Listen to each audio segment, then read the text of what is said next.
Bonjour à tous.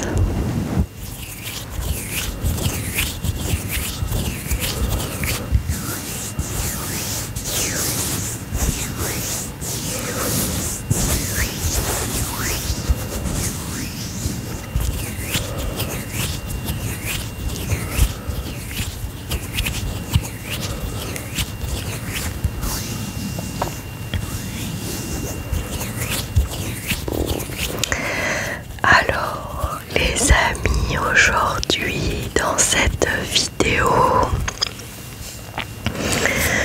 je vais vous présenter d'autres savoirs insolites, car je sais que vous adorez les savoirs insolites comme moi j'adore les savoirs insolites.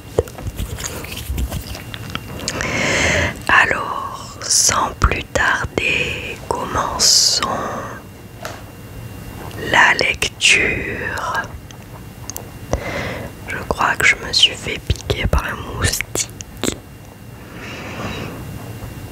Ça me gratte sur la cheville. Alors, les amis, c'est parti. Commençons avec le premier savoir inutile.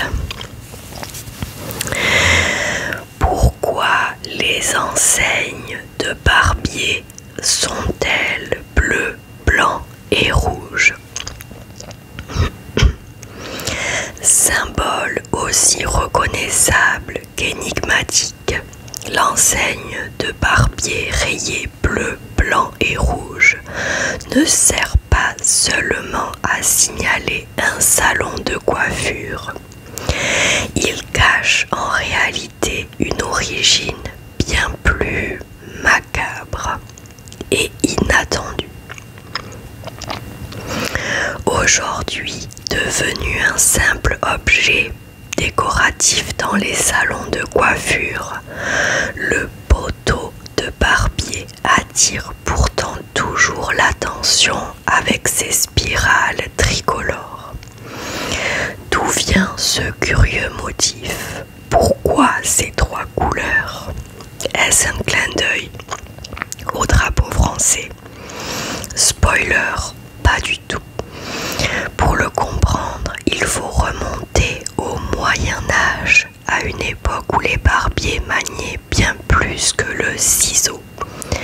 Voici l'histoire étonnante d'un objet du quotidien qui ne l'est pas tant que ça. Pourquoi les barbiers faisaient-ils aussi des actes médicaux au Moyen-Âge? Avant d'être des coiffeurs, les barbiers étaient surtout des chirurgiens. Au Moyen-Âge, ils pratiquaient des actes médicaux rudimentaires, comme l'extraction de dents, la saignée ou encore la pose de ventouse.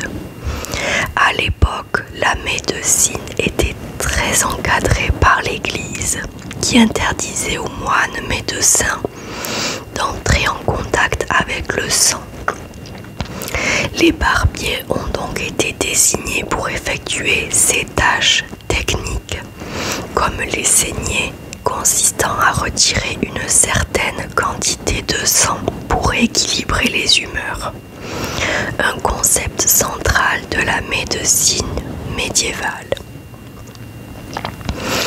Installés dans des échoppes accessibles au public, les barbiers chirurgiens étaient une alternative bon marché aux rares médecins. Ils disposaient d'instruments chirurgicaux rudimentaires comme des rasoirs, des pinces et des scalpels. Ces pratiques se sont poursuivies jusqu'au XVIIIe siècle, époque à laquelle la chirurgie est devenue une discipline médicale à part entière, reléguant les barbiers à leur fonction capillaire. Que représentent les couleurs bleu, blanc et rouge de l'enseigne des barbiers? Contrairement à une idée reçue, les couleurs du poteau de barbier n'ont aucun elles ont une origine purement médicale. Le rouge symbolise le sang, le blanc représente les bandages et le bleu évoque la veine. Une interprétation plus tardive, surtout populaire aux États-Unis. À l'origine, lorsqu'un client venait se faire saigner, il devait serrer un bâton pour faire ressortir les veines. Ce bâton de saignée en bois était souvent accroché devant les chopes pour signaler la spécialité du barbier. Les bandages ensanglantés séchaient parfois à l'extérieur, formant des spirales rouges et blanches. C'est de cette image qu'est né le fameux poteau rayé. Au fil du temps, le bâton a été remplacé par une tige verticale entourée d'un ruban spiralé, fixé à l'intérieur des boutiques. L'ajout du bleu est apparu plus tard, probablement pour des raisons esthétiques ou pour imiter les couleurs du drapeau américain, renforçant ainsi la symbolique du métier dans les pays anglophones. Pourquoi ce symbole est-il toujours utilisé aujourd'hui alors qu'il n'a plus de lien avec la médecine? Avec la professionnalisation de la médecine et l'interdiction progressive des actes chirurgicaux par les barbiers, ces derniers se sont recentrés sur la coiffure. Mais le poteau rayé est resté, devenant un symbole identitaire fort du métier. Dès le XIXe siècle, ce visuel distinctif permettait aux clients, souvent analphabètes, de reconnaître facilement un salon de barbier. Aujourd'hui, cette enseigne est surtout utilisée comme un élément rétro et marketing, renvoyant à une époque artisanale et authentique. Dans certaines régions du monde, il fait même partie intégrante du code esthétique des barbershops, notamment dans les cultures anglo-saxonnes où la figure du barbier connaît un véritable renouveau. Certaines enseignes modernes se réapproprient même le symbole pour se démarquer dans un marché saturé. Bien que vidé de son sens médical originel, le poteau conserve une aura nostalgique, renforcée par son esthétique immédiatement reconnaissable. Existe-t-il une réglementation autour de l'usage du poteau de barbier? Oui, notamment dans certains pays comme les États-Unis. Dans plusieurs États, l'usage du poteau rayé est réglementé. Seuls les établissements possédant une licence de barbier peuvent l'afficher. L'objectif est d'éviter toute confusion avec les salons de coiffure classiques. La profession de barbier était distinctive juridiquement et historiquement dans ces régions. En revanche, en France, aucune loi ne réglemente spécifiquement l'usage du poteau de barbier.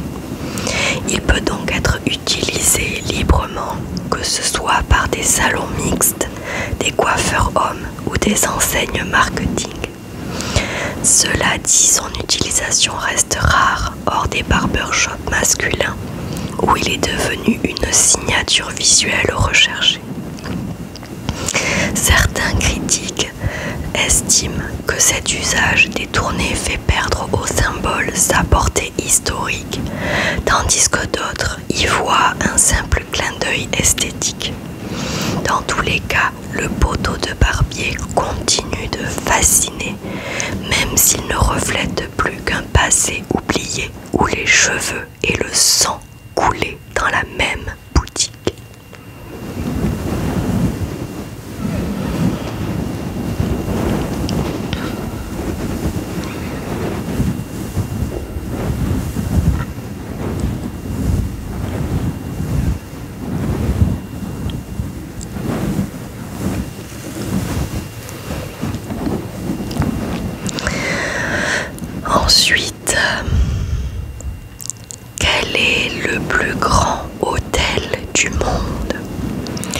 Le plus grand hôtel du monde n'est ni à Dubaï ni à Las Vegas. Il se trouve dans un pays bien plus discret, la Malaisie. Avec ses 7351 chambres, le First World Hotel détient le record mondial, un mastodonte hôtelier étonnamment accessible. À l'heure où les hôtels rivalisent d'opulence, de design et de services toujours plus sophistiqués, une autre course attire l'attention. Celle du gigantisme. Quelle est la capacité maximale qu'un hôtel peut offrir? Et surtout, où se situe cet établissement hors norme capable d'accueillir l'équivalent d'une petite ville? Si certains parient sur les États-Unis ou la Chine, ils seront surpris d'apprendre que c'est en Asie du Sud-Est, en Malaisie précisément, que trône le plus grand hôtel du monde. Mais que sait-on vraiment de cet hôtel colossal? Comment est-il organisé et qu'est-ce qui explique une telle capacité? Voici tout ce qu'il faut savoir sur ce record méconnu. Quel est le nom du plus grand hôtel du monde et où se trouve-t-il? Le plus grand hôtel du monde s'appelle le First World Hotel and Plaza et il se situe à Genting Highlands, une station d'altitude perchée à environ 50 km de Kuala Lumpur, la capitale de la Malaisie. Ce complexe titanesque, propriété du groupe malaisien Genting, revendique 7351 chambres, réparties entre 2 tours colorées et massives.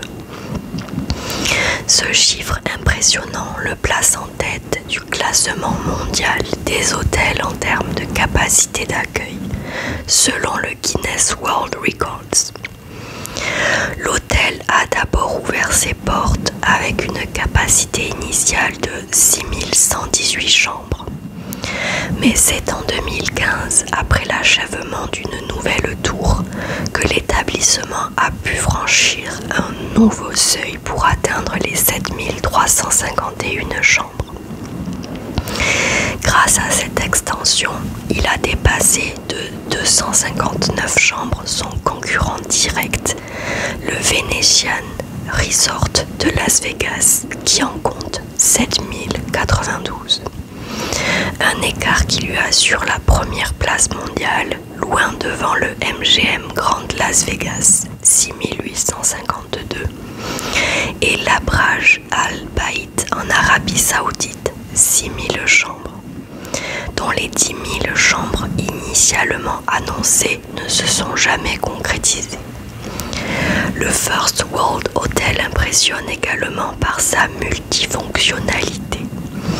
Il est directement relié à un immense centre commercial, un casino et un parc d'attractions ouverts, ce qui en fait un véritable complexe de loisirs au-delà de son statut hôtelier. Quelles sont les particularités du First World Hotel en Malaisie? Outre sa taille hors norme, le First World Hotel se distingue par un modèle économique étonnamment accessible. Classé 3 étoiles, il propose des chambres à partir de 20 € la nuit, ce qui en fait une destination très prisée des touristes locaux et étrangers à budget limité. Son rapport qualité-prix est souvent souligné dans les avis clients, même si certains déplorent une propreté perfectible et des services trop automatisés, notamment pour l'accueil et l'enregistrement. Cet établissement attire particulièrement les familles grâce à sa proximité immédiate avec des infrastructures de divertissement.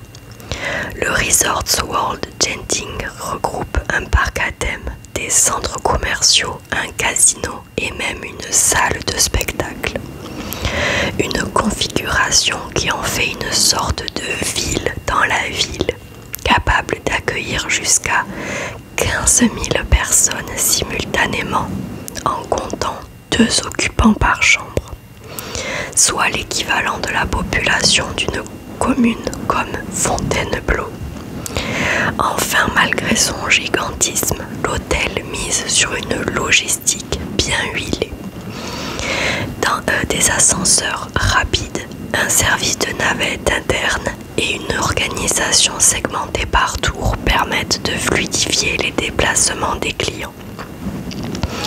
Tout est pensé pour que le flux touristique intense ne vire pas à la désorganisation.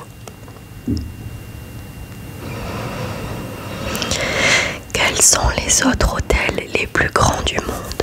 Derrière le First World Hotel, plusieurs établissements rivalisent pour le podium.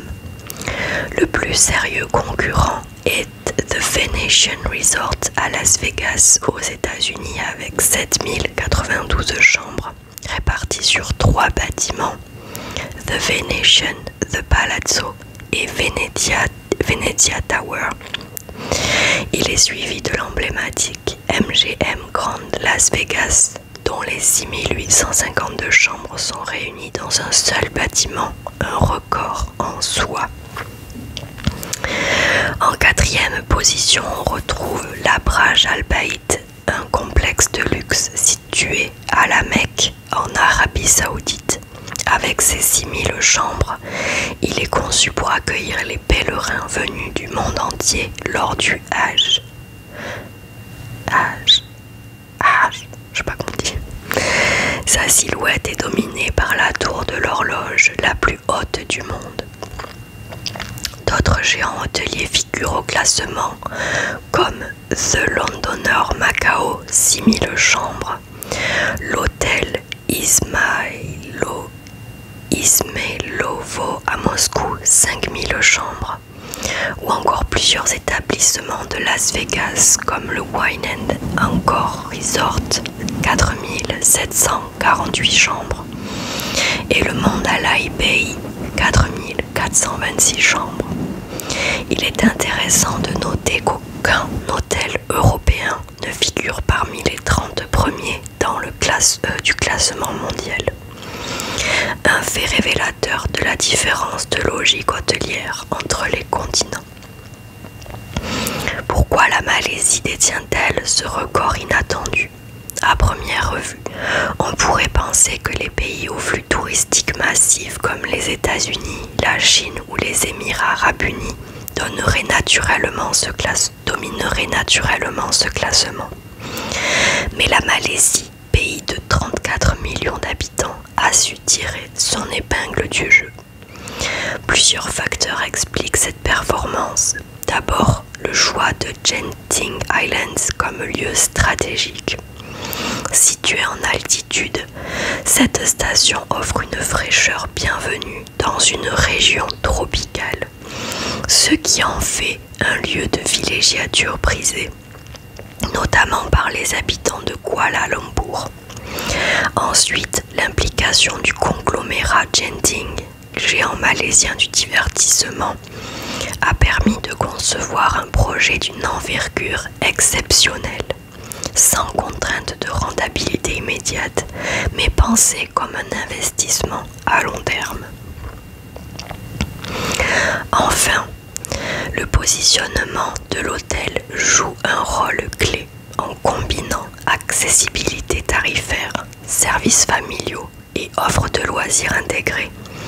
Le First World Hotel attire un large spectre de clients, classe moyenne locale, touristes asiatiques, groupes de voyageurs.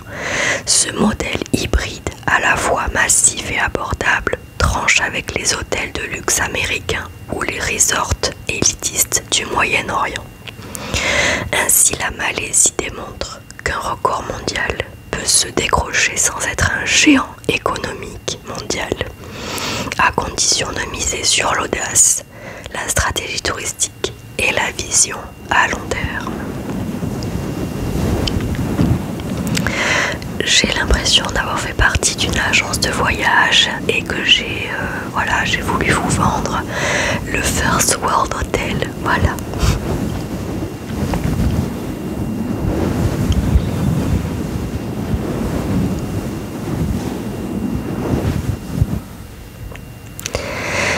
Ensuite.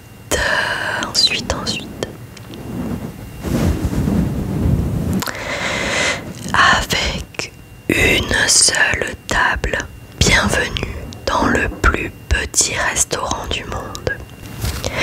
Vous rêviez d'un dîner romantique digne des contes de fées dans un restaurant démuni de monde et des bruits autour. Découvrez l'expérience gastronomique unique que propose le plus petit restaurant du monde. Le plus petit restaurant du monde est niché dans un petit village italien à 70 km au nord-est de Rome, plus précisément dans la commune de Rieti, dans la région du Latium. C'est là que vous trouverez Solo per due, qui signifie seulement pour deux, tenu par Remo Di Claudio depuis maintenant plus de 30 ans.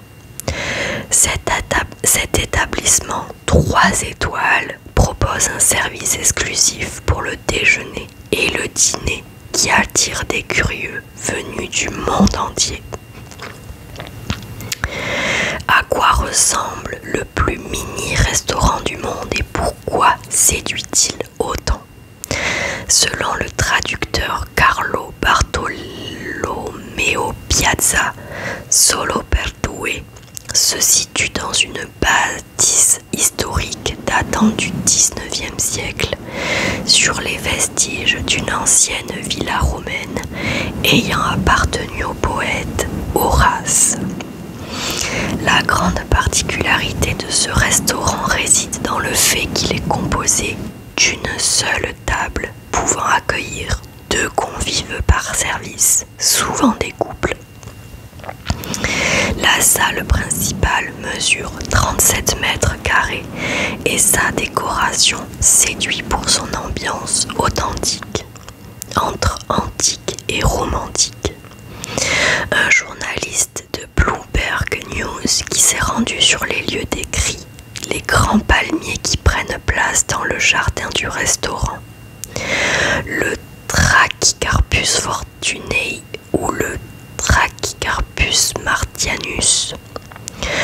On y voit aussi de jolis bustes, des compositions florales, des candélabres, 2 fauteuils en cuir rouge, une charmante cheminée près de laquelle se trouve le Book of Thoughts, qui contient une trace des couples ayant dîné là. Quelle expérience propose le plus petit restaurant du monde et à quel prix? Outre le cadre idyllique, le restaurant propose une expérience culinaire unique et sur mesure. Sur place, le chef s'adapte à l'envie des 2 convives. Comment? Les plats sont confectionnés selon leur goût évoqué une semaine avant. Sur le site internet, l'établissement promet qu'il s'agit d'une cuisine strictement italienne, basée sur un éventail d'ingrédients frais, sélectionnés en fonction de la saison, accompagnés de vins provenant des meilleurs domaines viticoles. Des fruits de mer, du fromage de brebis, de l'huile d'olive et d'autres produits de Vacone s'invitent dans les différents plats, mais à quel prix? Il faudra débourser une certaine somme. 500 € pour un repas en 4 temps. Des options viennent s'y ajouter. Choix de la musique, possibilité d'un feu d'artifice, choix des fleurs. Pour un supplément, il faut compter 700 € en plus à la note. Comment réserver une table pour un déjeuner ou un dîner à à Solo per Due, le plus petit restaurant du monde et pour beaucoup le lieu idéal pour une Saint-Valentin réussie ou une demande en mariage mémorable. Des amoureux du monde entier ont cette petite idée, c'est pourquoi il faut prendre des précautions. Pour obtenir une table, la seule, au Solo per Due, il n'est pas possible de réserver la veille ou quelques jours avant. Bien au contraire, il faut s'y prendre plusieurs semaines, voire plusieurs mois à l'avance. Je me demande même si c'est pas plusieurs années, mais ça, il faudrait regarder. À noter que la réservation se fait uniquement l'après-midi, auprès de l'établissement et par téléphone. Et oui, dans le plus petit restaurant du monde. Et oui, dîner dans le plus petit restaurant du monde reste un privilège en termes de budget, mais aussi pour y trouver un créneau disponible.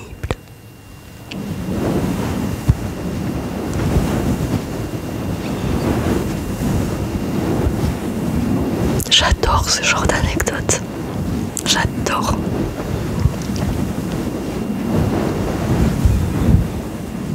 Allez, bon, 27 minutes. Une dernière pour la route.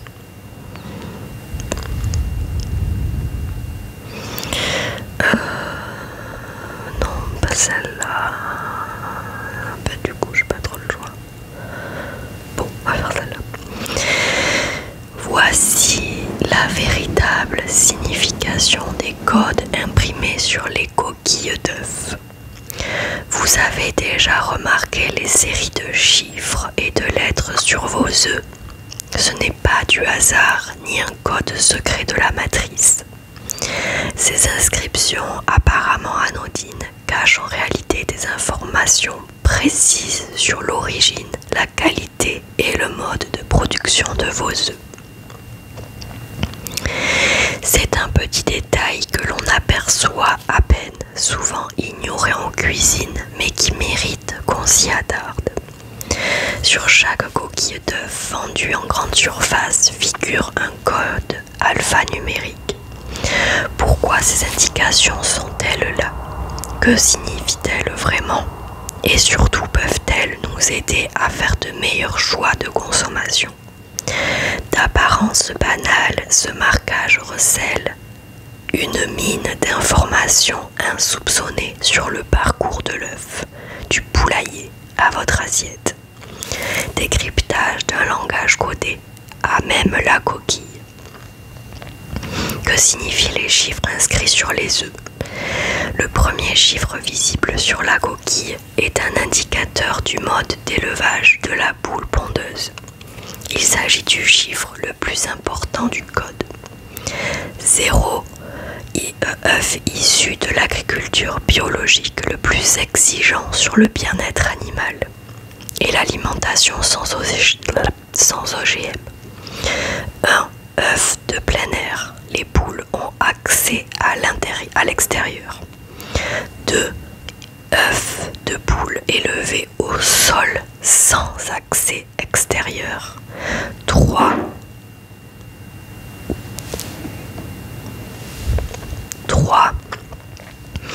œuf de poule élevé en cage, une pratique encore légale mais fortement décriée. Ce chiffre est suivi par 2 lettres indiquant le pays d'origine comme FR pour la France, BE pour la Belgique, ES pour l'Espagne, etc. Ensuite, une série de chiffres identifie précisément l'élevage où l'œuf a été pondu. En France, ce numéro permet de remonter jusqu'à la ferme exacte, souvent via le site de l'organisme Comité national pour la promotion de l'œuf. Ainsi, un œuf marqué 1 FR 1, 2, 3, 4, 5 signifie qu'il provient d'une poule élevée en plein air. 1 en France, FR, dans un élevage identifié par le code 1, 2, 3, 4, 5. Ce système vise à garantir la traçabilité et la transparence pour les consommateurs. Pourquoi certains œufs ne portent-ils aucun code? Tous les œufs commercialisés dans les circuits classiques, supermarchés, marchés, magasins bio, doivent obligatoirement porter ce code, imposé par la réglementation. Mais il arrive que certains œufs achetés en direct chez un particulier, un petit producteur ou récupérés à la ferme ne comportent aucune inscription. C'est parfaitement légal à une condition. La réglementation européenne prévoit une exemption pour les œufs vendus directement du producteur au consommateur final, sans intermédiaire. Dans ce cas, les œufs n'ont pas pu être marqués individuellement tant que l'élevage ne dépasse pas 350 poules. Ces œufs sont souvent vendus en vrac ou dans des boîtes sans logo ni mention obligatoire. Cependant, cela implique une confiance totale envers le vendeur car aucune information sur l'origine ou les conditions d'élevage n'est alors garantie. D'où l'importance dans ces cas-là de bien connaître son producteur et de poser les bonnes questions. Mode d'élevage, alimentation, traitement vétérinaire, etc. Comment décrypter les autres mentions sur les boîtes d'œufs? Au-delà du code sur la coquille, la boîte contient elle aussi une foule d'indications utiles. Voici ce qu'il faut savoir. DRC, date de consommation recommandée. En général, 28 jours après la ponte. Il est conseillé de consommer les œufs dans les 21 jours. Catégorie de poids. Les œufs sont classés en XL, L, M, S de plus de 73 grammes à moins de 53 grammes. Mention œuf extra frais valable jusqu'à 9 jours après la date de ponte. Méthode d'élevage doit être mentionnée clairement sur l'emballage, bio, plein air, sol, cage. Label qualité comme AB, label rouge ou œuf de Paul, qui est Paul, de poule, nourri sans OGM. Il faut également être attentif aux mentions marketing comme poule heureuse qui ne sont pas encadrées légalement. Elles peuvent donner une image flatteuse sans engagement réel sur les conditions d'élevage.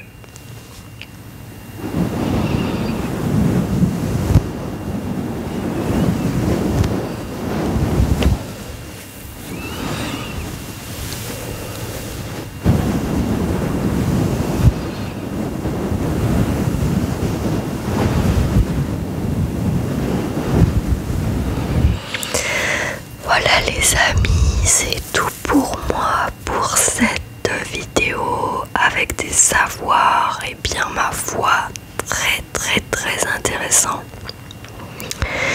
J'ai appris encore beaucoup de choses.